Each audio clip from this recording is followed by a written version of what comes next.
яке аз органҳои давлату миллат ин арҷгузорӣ ба таърихи пурғановати халқи тоҷик, эҳё намудани анъанаҳои некини ёгон ва либоси миллӣ мебошад. Рӯзи гузашта дар маркази вилояти Суғд шаҳри Хуҷанд даври шаҳрии фестивали Атласу Адрас дар хонамӯзии ба номи Камоли Хуҷандии муассисаи давлатӣ маҷмӯъаи фарҳангию таърихии қалъаи Хуҷанд баргузор гардид. Ман чун таро дар имрӯза чорабинӣ ки озмуни либоси атлас 14 намуди либосҳои арӯсӣ, кӯдакона, идона, арӯсу домотӣ, расмӣ пешкаши меҳмонон гардонидам.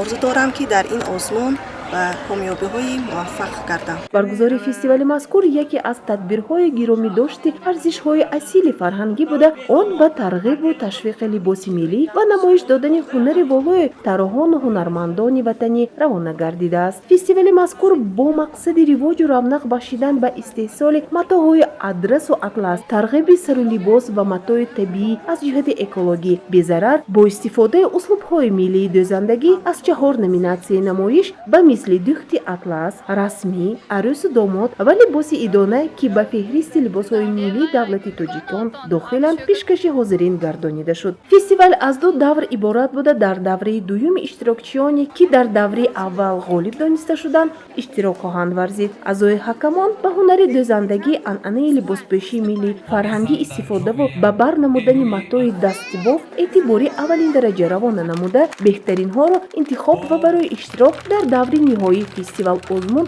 сазовор донистанд.